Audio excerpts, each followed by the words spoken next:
picture this. Modern medicine is, frankly, it's miraculous. I mean, we can sequence your entire genetic code in a matter of hours. Right, or we can remotely drive rovers around on the surface of Mars. Exactly. We literally have rovers on Mars. Yet, when you drag yourself into the doctor's office with like a 102-degree fever, uncontrollable chills, and a throat that just feels like you swallowed shattered glass. The advice is always the same. Right. The most advanced medical advice you get is, well, it's a virus. Antibiotics won't work. Drink some tea and just ride it out. It really is the ultimate modern medical anticlimax. You go in expecting this high-tech cure, and you leave with advice that hasn't fundamentally changed in, well, a century. It feels almost primitive. Like, why can we map the human genome, but we can't just, I don't know, give you a pill for a severe fever? Yeah, it's incredibly frustrating. Well, that is exactly what we are exploring today. Our mission for this deep dive is to look at the incredibly high-stakes, surprisingly complex science of fighting fungi and viruses. We've got a fascinating stack of medical microbiology and pharmacology sources here. Really good sources. And we're going to unpack why moving beyond antibiotics represents arguably one of the hardest engineering problems in human history. It absolutely is. And it's an engineering problem at its absolute core. To understand why it's so incredibly difficult to give you that magic pill, we really have to look at a foundational concept in the pharmacology. Right, selective toxicity. Exactly, selective toxicity. This was systematically laid out back in 1951 by a pharmacologist named Adrian Albert. And the rule is conceptually simple. For a drug to be both effective and safe, it has to exploit a biochemical difference between the pathogen, the invader, and you, the patient. So it needs a target. Right. It needs to find a gap in the biology large enough to poison the microbe while leaving your own cells completely unharmed. Okay, let's unpack that, because I think a visual might really help here for you listening. The sources talk a lot about bacteria versus, well, everything else. Right. So think of a bacterial infection, like a medieval army trying to invade a modern city. They were wearing heavy iron armor, they're carrying catapults. They just look completely different from everyone else in the city. They stand out. Exactly. Yeah. Finding a way to target them without hurting the local citizens is relatively easy because they stand out so much. But fighting fungi and viruses, that is like trying to root out a highly trained spy network embedded in your own city. Yeah, that's a great way to put it. They're wearing your citizens' uniforms. They are driving your cars, eating at your restaurants. Yeah. You have to neutralize them without damaging the city infrastructure itself. That is a much more accurate way to visualize it. And this brings us right to the core biological hurdle our sources detail, which is called the proximity principle. The proximity principle. Yeah. In evolutionary biology, the closer a pathogen is to you on the tree of life, the fewer safe drug targets exist. It really all comes down to how cells are categorized. Okay, so let's look at that medieval army again, the bacteria. Right. Bacteria are what we call prokaryotes. They are incredibly distant from us evolutionarily. They don't have a defined nucleus holding their DNA. They have completely different internal machinery. And crucially, they have a rigid structural cell wall. Which we don't have. Exactly. Human cells do not have a cell wall. We just have a soft, flexible membrane. So when you take an antibiotic, like say penicillin, it's essentially programmed to seek out and destroy that specific medieval armor, the cell wall. Precisely. Penicillin swoops in, shreds the bacterial cell wall, and your human cells don't even notice the drug is floating by. Because they don't even have the hardware it's attacking. Right. They completely lack the biological hardware or the drug targets. But wait, let me push back on this timeline for a second. Because reading through the history in our sources, Alexander Fleming discovers penicillin in 1928, right? Yeah, 1928. And by World War II, we figure out how to mass produce it, and it's saving thousands of lives.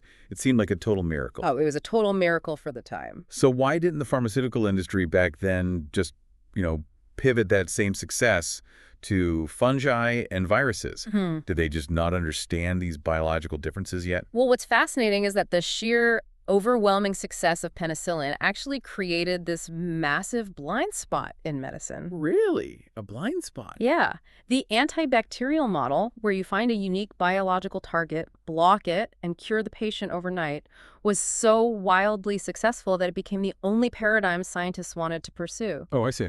They assumed if they just kept screening enough random soil samples, they'd inevitably find the magic bullet for everything else too. But the biology of fungi and viruses simply doesn't allow for magic bullets. Because they aren't wearing the medieval armor. Exactly. Let's look at fungi first. Fungi are eukaryotes, just like us. So they have a nucleus? They have a nucleus. They have the exact same protein factories, often referred to in the literature as ADS ribosomes, that human cells use. Their internal cellular structures are incredibly close to our own. Evolutionarily speaking, they are our cousins. Wow. And then viruses. Viruses are even trickier because they aren't even independent living organisms. They are obligate intracellular parasites. Meaning they have to live inside our cells. Right. They don't have their own cellular machinery. They literally invade your cells and hijack your own factories to copy themselves. Which means if you try to shut down the virus's factory, you are, by definition, shutting down your own factory. You're poisoning the patient. That is the fundamental roadblock. And understanding this biology clears up so many common medical misconceptions. Like, people often think that if they have a really severe viral flu, maybe a strong antibiotic will just knock it out. Oh yeah, you hear that all the time. Just give me a Z-Pack. Right, but it absolutely will not work. Taking an antibiotic for a viral flu is like trying to use a computer antivirus program to fix a leaky pipe. It doesn't even recognize the problem. Exactly. And worse, taking that unnecessary antibiotic actively fuels antimicrobial resistance. You're wiping out the harmless bacteria in your body, leaving only drug-resistant survivors behind. That's terrifying. And I imagine the same misconception happens with fungi, right? People buy an over-the-counter antifungal cream and just assume it's like antibiotics for fungi. They do, yeah. But pharmacologically, they are completely unrelated. Antibiotics exploit that massive evolutionary canyon between bacteria and humans. Antifungals have to somehow hunt for the tiniest razor-thin molecular differences between two highly related eukaryotic cells. And that hunt for the razor-thin difference actually brings up one of my favorite discoveries from the reading, the origin story of the first practical antifungal antibiotic, nystatin. Oh, it's a great story. This happens in 1950, and I was just blown away to learn it was driven by two female scientists, Elizabeth Hazen and Rachel Brown. Yeah, working for the New York State Department of Health. Right, but in totally different labs. Hazen is up in one part of the state, literally digging through dirt, isolating soil microbes. Brown is down in Albany, running the chemical extractions. And how did they share their work? They are just mailing these soil samples and chemistry results back and forth in little mason jars through the Postal Service. It is a remarkable story of collaboration, especially for that era. But, as amazing as nystatin was for topical use like on the skin, the real defining challenge was systemic antifungal medicine. You mean treating infections deep inside the body? Exactly. And that challenge really arrived in 1959 with a drug called amphotericin B. And it perfectly illustrates just how dangerous our evolutionary closeness to fungi really is. Yeah, the sources kept referring to a specific molecular hurdle with this drug called the ergosterol problem. Why was that such a nightmare for patients? Well, it comes down to cell membranes. Fungal cell membranes are built around a structural molecule called ergosterol. Human cell membranes are built around a molecule called cholesterol. Okay, ergosterol and cholesterol. Right.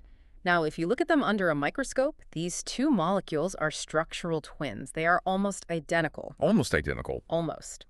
There is just enough of a minute chemical difference that amphotericin B prefers to bind to the fungal ergosterol, which punches holes in the fungus and kills it. Okay, that sounds good so far. It does, but because ergosterol and cholesterol are so incredibly similar, the drug often gets confused. It accidentally binds to the cholesterol in human kidney cells, too. Oh, wow. So it's basically like using a biochemical lockpick. You're trying to pick the lock on the fungus, but because the human kidney's lock was manufactured by the exact same evolutionary company, your lockpick ends up jamming into and destroying the kidney's machinery as well. That is exactly what happens. It causes massive toxicity. Patients get severe fevers, violent chills, and terrible kidney damage, even when given the correct normal dose. That's awful, just from the normal dose. Yeah. The clinical nickname for the drug in hospitals is literally amphoterrible, and yet amphoterrible is still used today. Still, after all this time. Yes. They often wrap it in a specialized lipid coating to try and shield the kidneys a bit, simply because for severe invasive fungal infections, we just have so few other options. That is staggering. Yeah. It really puts into perspective why it took so long to find something better. The research highlighted a newer class of drugs called echinocandins, like caspofungin, but that wasn't approved until 2001. Right, 2001. That is a 40-year gap between the first systemic antifungal and finding what the sources call a clean target. And it took 40 years because clean targets in fungi are incredibly rare. Echinocandins work by inhibiting a specific enzyme that fungi use to build their cell walls. Oh, right, because we established earlier that human cells do not have cell walls. Exactly. Researchers finally found the fungal equivalent of penicillin's trick. They found an enzyme that is completely absent in humans. But the fact that it took 4 decades illustrates just how elusive these safe seams of selective toxicity really are. Okay, so if fungi are incredibly hard to fight because they're our evolutionary cousins, what do we do when the pathogen isn't just related to us, but is actively hiding inside our cells? Like, how do you even begin to design a drug for a virus that is hijacking our own cellular hardware? It requires a massive conceptual leap. I mean, for a long time, the pharmaceutical industry was just blindly screening compounds, hoping to get lucky. Just guessing, basically. Pretty much. The very first clinically approved antiviral didn't arrive until 1962, and it was only for localized herpes infections in the eye. The real breakthrough came when scientists realized they had to start using rational, targeted design to outsmart the virus. And this leap was spearheaded by Gertrude Elion and George Hitchings, right? Yes, they won the Nobel Prize in 1988 for this work. The reading described a drug they synthesized in 1977 called a cyclover. And the mechanism, I mean, it's pure genius if I'm understanding the sources correctly. They designed it as an inert prodrug. Exactly, a prodrug. Which means you take it, it floats through your bloodstream, and it is completely 100% harmless to your healthy cells. It is the absolute textbook case of elegant drug design. A cyclover does absolutely nothing on its own. It only becomes active and toxic when a specific chemical tag, a phosphate group, is attached to it. Right. And the brilliant part is what attaches that tag. It's the virus itself. Yes. The herpes virus carries its own somewhat sloppy enzyme called viral thymidine kinase. This viral enzyme grabs the acyclover and activates it roughly 3,000 times more efficiently than any normal human enzyme could. 3,000 times. That's insane. So it's essentially a booby-trapped package. It floats around harmlessly, your healthy cells ignore it, but when it enters a cell infected by the virus excitedly grabs this package, opens it up using its own special enzyme, and boom, it activates the drug, which then terminates the virus's ability to copy its DNA. The virus triggers its own destruction. That is just so incredibly smart. It's brilliant because it relies on exploiting a viral mistake rather than a human weakness. But here is the catch. There's always a catch. Always. It requires the virus to be carrying its own unique, sloppy enzyme handle. Most viruses, including HIV and SARS-CoV-2, don't offer such a convenient, easily tricked enzyme. Right, which brings us to the HIV/AIDS crisis in the 1980s. I was reading how they initially had to repurpose a failed cancer drug, AZT, just to have something, anything to fight back with. Yeah, out of sheer desperation. But then the research pivots to the 1990s and this entirely new approach called highly active antiretroviral therapy. How do they make that leap if HIV didn't have a convenient booby trap mechanism like herpes did? They had to look deeper into the virus's life cycle to find enzymes that had absolutely no human equivalent. Like what? Well, for example, HIV uses an enzyme called reverse transcriptase. In normal human biology, genetic information flows from DNA to RNA. It's a one-way street. Okay, DNA to RNA. Right. But HIV's reverse transcriptase takes viral RNA and reads it backward into DNA so it can splice itself into our genome. Human cells never naturally do this. Oh, I see. So by designing drugs that specifically jam that reverse reading enzyme, researchers could hit HIV hard without destroying the patient's normal cellular functions. Exactly. You find the process that is uniquely viral and you target it. Okay, but this raises a huge question for me, and probably for anyone listening. If we can do this, if we can trick herpes into poisoning itself, and we can specifically block HIV's unique reverse reading enzymes, why don't we have a cure for them? Like, why do these antivirals just suppress the infection instead of wiping it out completely? It is a vital question, and it comes down to a viral survival tactic called latency. Latency. Yeah. Viruses like HIV can hide their genetic blueprint deep inside your own cellular DNA and just go to sleep. A cyclover can stop a herpes outbreak, but it never clears the virus from your nerve clusters where it stays completely dormant for life. Because the drugs only target active processes. Precisely. These highly engineered drugs only work when the virus is actively replicating and using its enzymes. When the virus hides and goes quiet, the drugs have no target to hit. Now, There are rare exceptions. Hepatitis C is one. We now have direct-acting antivirals that target the virus so thoroughly and quickly that they can actually cure the vast majority of patients in a matter of weeks. Which is incredible. Yeah. But it also highlights the overarching theme here, right? Yeah. We spend decades, billions of dollars, and Nobel Prize-winning genius just to find a single molecular seam to exploit. And that seam is so delicate. Which makes it incredibly frustrating when the sources pivot to how we handle these hard-won drugs in the real world. Yeah. Let's talk about the Tamiflu controversy. Yes. Because governments spent hundreds of millions of taxpayer dollars stockpiling this antiviral for an influenza pandemic.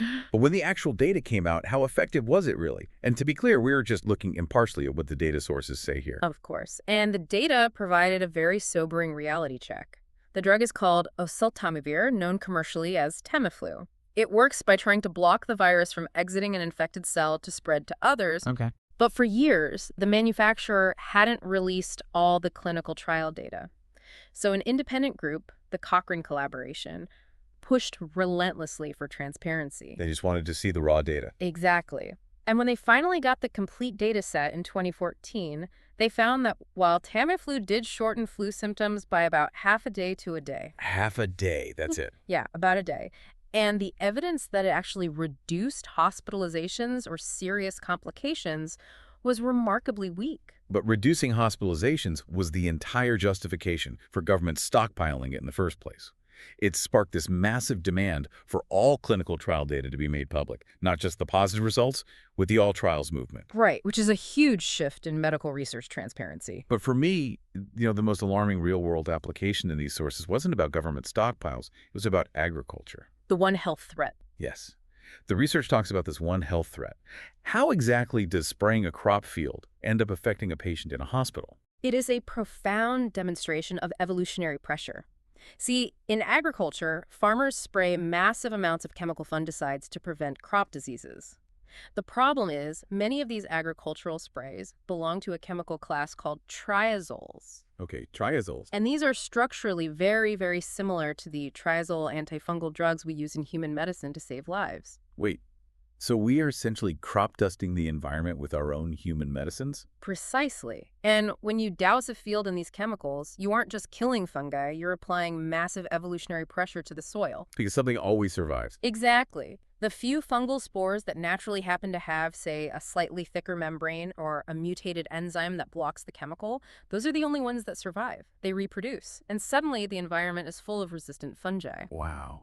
Researchers in the Netherlands found that a specific fungus called Aspergillus fumigatus, which lives in decaying vegetation, has developed severe resistance mutations just from being exposed to these crop sprays. This is a terrifying reality for you, the listener. Think about it. You could be walking around, perfectly healthy. You have never taken a prescription antifungal drug in your entire life. Not even once. Right. But you happen to breathe in a mutated spore from the environment. You develop a severe lung infection. You walk into a hospital, and the doctors discover that the fungus destroying your lungs is already completely resistant to their best drugs.